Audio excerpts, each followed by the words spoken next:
Hello everyone, I am Shilpa Sharma, lecturer Human Resource, Cimage College, Patna. If you have been watching my previous videos, I have made several videos on what communication is, the definition of it, the various types of it, the channels of it, for example, two-way communication, grapevine communication, formal channel, informal channel. Now this is my last video on communication, which is about barriers in communication. See, communication is easy, right? It is exchange of information between two people or a group. The exchange of information or exchange of ideas. There is a the sender sends out a message, and then that message is received by a recipient. Is it that easy? More often than not, it is not the case.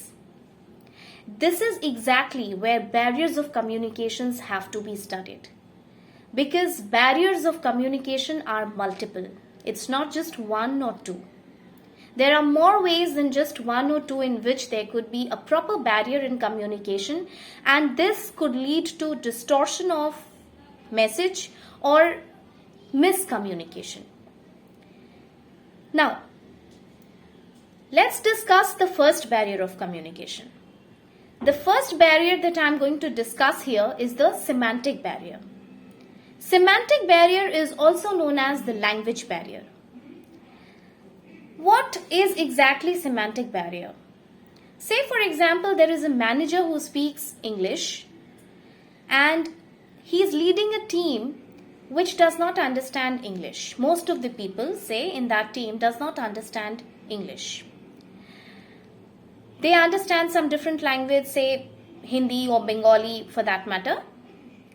If the sender is sending out a message in a language which is different than those of the recipient, this could lead to improper communication in terms of it could be distortion of message or it can be a complete miscommunication. And to say that it can cause huge chaos in the information. Every information in the organization is supposed to be helpful in some decision making. But here, if there is semantic barrier, the whole purpose of it is failed.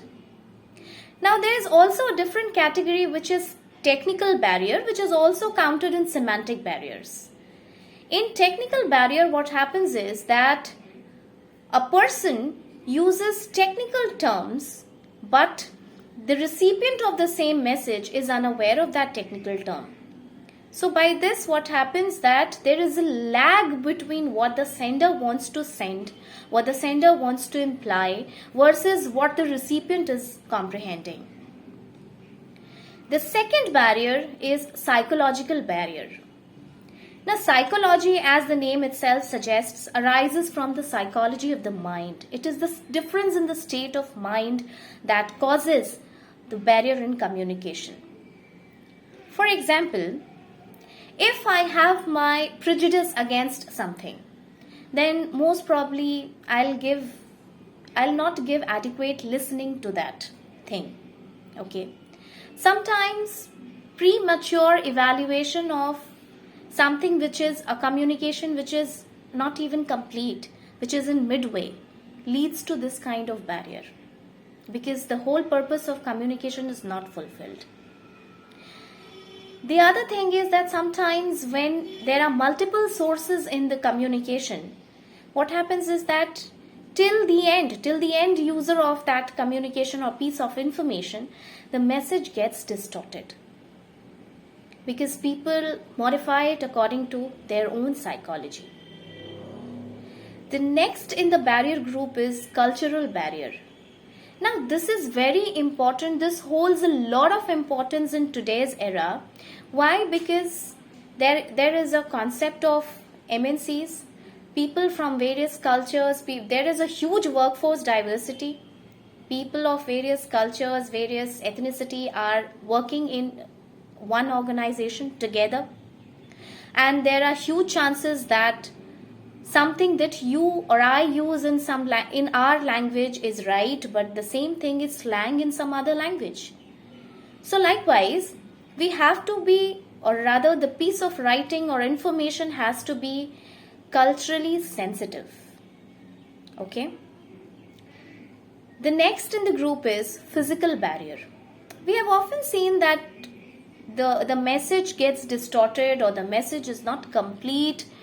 The communication remains as a lag between the sender and receiver when there are physical barriers in the organization. Physical barriers like open doors, physical barriers like there's a lot of noise, physical barriers like there is equipment, a faulty equipment that is making a lot of noise at the workplace, because of which maybe your listening and hence comprehending the information is impaired. The last but not the least, we have physiological barrier. Say for example, some person has dyslexia or has some kind of nervous disorder because of which the speech or the listening is impaired. This can also lead to barrier.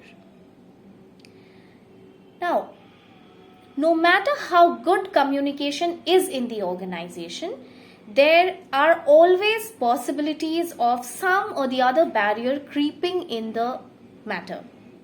So the organization, the entire setup and the construct should be such that every possible attempt should be made to reduce this barrier. So the whole purpose of communication in terms of decision making is fulfilled. Thank you.